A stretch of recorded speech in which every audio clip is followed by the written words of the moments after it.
Bismillahirrahmanirrahim. Assalamualaikum warahmatullahi wabarakatuh. Bagaimana kabar anak soleh dan soleha? Ya, alhamdulillah, luar biasa. Tetap semangat. Allahu Akbar. Ya, hari ini kita lanjut pembelajaran kita di tema 6, subtema 1, pembelajaran ketiga. Ya, adakah di sini yang suka baca buku? Bagus ya kalau suka baca buku, karena buku merupakan sumber informasi. Apalagi kalau buku itu buku pengetahuan, karena buku pengetahuan berisi informasi tentang peristiwa alam yang terjadi di sekitar kita. Seluruh makhluk hidup di bumi saling berhubungan. Makhluk hidup dapat hidup dari lingkungan alam karena alam menyediakan semua kebutuhan makhluk hidup. Di lingkungan alam terdiri atas benda mati dan makhluk hidup. Benda mati dan makhluk hidup saling mempengaruhi antara satu dengan yang lainnya. Nah, apa saja itu makhluk hidup? Contoh makhluk hidup yaitu manusia, hewan, dan tumbuhan. Sedangkan contoh benda mati yaitu air, udara, batu, tanah, dan lain-lain.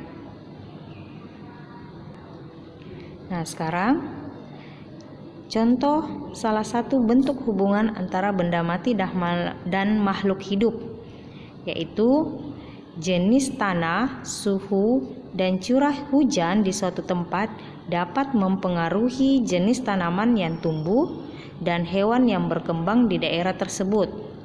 Ya, itu adalah salah satu contoh hubungan antara benda mati dan makhluk hidup. Sedangkan makhluk hidup yang dapat mempengaruhi benda mati, contohnya adalah daerah yang banyak tumbuhannya akan menyebabkan daerah tersebut lebih sejuk dan memiliki air tanah yang baik dan berlimpah. Nah, di sini benda hidupnya adalah tumbuhan. Jika suatu daerah memiliki banyak tumbuhan, maka udaranya akan lebih sejuk. Sedangkan udara tersebut dan juga air adalah benda mati. Namun, benda mati tersebut dapat dipengaruhi oleh makhluk hidup, yaitu tumbuhan. Nah, itu adalah contoh dari makhluk hidup yang dapat. Oke, itu tadi adalah penjelasan dari muatan IPS. Sekarang kita masuk di muatan bahasa Indonesia. Kita akan membahas tentang ide pokok. Apa itu ide pokok? Ide pokok adalah gagasan utama dalam sebuah teks. Bagaimana cara menentukan ide pokok dari teks? Nah, mari kita ingat kembali. Pertama-tama, bacalah teks secara keseluruhan. Setelah itu, carilah kalimat utama dari teks tersebut. Terus, tentukan inti dari kalimat utama. Nah, sekarang coba kalian terlebih dahulu baca teks yang ada di halaman 24 dan 25. Ya, silakan baca dulu anak-anakku.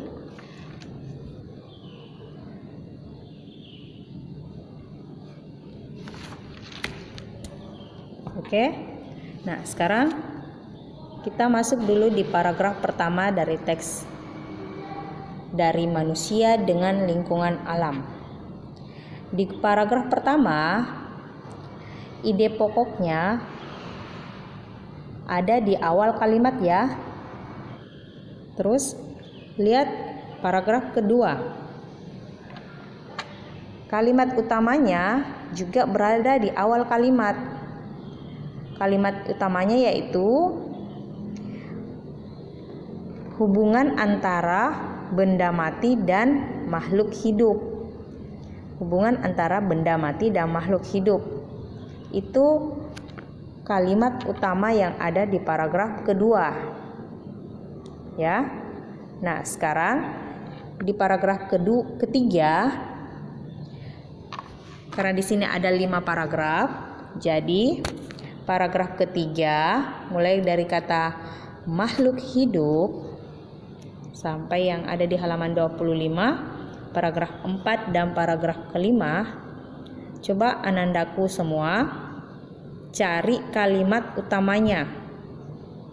Jadi di bahasa Indonesia ini tugas kalian itu mencari kalimat utama paragraf ketiga, paragraf keempat, dan paragraf kelima. Ya, itu tugas bahasa Indonesia. Nah, sekarang kita lanjut di pembelajaran PKN. Tahukah kamu jika setiap anak di Indonesia memiliki hak yang wajib dipenuhi? Apa saja hak-hak anak menurut Konvensi Hak-Hak Anak? Nah, menurut konvensi ini, hak anak dikelompokkan dalam 4 golongan. Ya, pertama, hak kelangsungan hidup. Kedua, hak perlindungan dari diskriminasi, eksploitasi, kekerasan, dan keterlantaran. Yang ketiga, hak tumbuh kembang. Dan terakhir, keempat, hak berpartisipasi. Jadi, anak mempunyai hak untuk menyatakan pendapatnya ya. Nah, selain hak-hak anak, kalian juga memiliki hak-hak sebagai peserta didik. Ya. Nah, hak-hak kalian yaitu 1. Mendapat perlakuan sesuai dengan bakat, minat, dan kemampuannya. Kedua, memperoleh pendidikan agama sesuai dengan agama yang dianutnya. Ketiga, mengikuti program pendidikan yang bersangkutan. Keempat, mendapat bantuan fasilitas belajar. Kelima, pindah ke sekolah yang sejajar atau yang tingkatnya lebih tinggi sesuai dengan persyaratan penerimaan siswa pada sekolah yang hendak dimasuki. Keenam, memperoleh penilaian hasil belajarnya. Ketujuh, menyelesaikan program pendidikan lebih awal dari waktu yang ditentukan. Dan terakhir, 8, mendapat pelayanan khusus bila mana menyandang cacat. Ya, baik anak-anak, cukup sekian penjelasan Ibu Guru. Semoga dipaham dan mengerti ya. Nah, kalau untuk tugas PPKN ini, kalian catat hak-hak anak menurut konvensi. Ada 4 ya. Catat Ki itu. Garis besarnya saja yang digaris tebal tadi itu. Ini 1, hak kelangsungan hidup, 2, hak perlindungan, 3, hak tumbuh kembang, dan 4, hak berpartisipasi. Itu yang kalian catat. Lanjut, yang dicatat lagi yaitu hak-hak seorang peserta didik. 1 sampai 8 ini itu yang kalian catat juga. Oke? Cukup jelas ya? Oke, sekian dari Bu Guru. Assalamualaikum warahmatullahi wabarakatuh.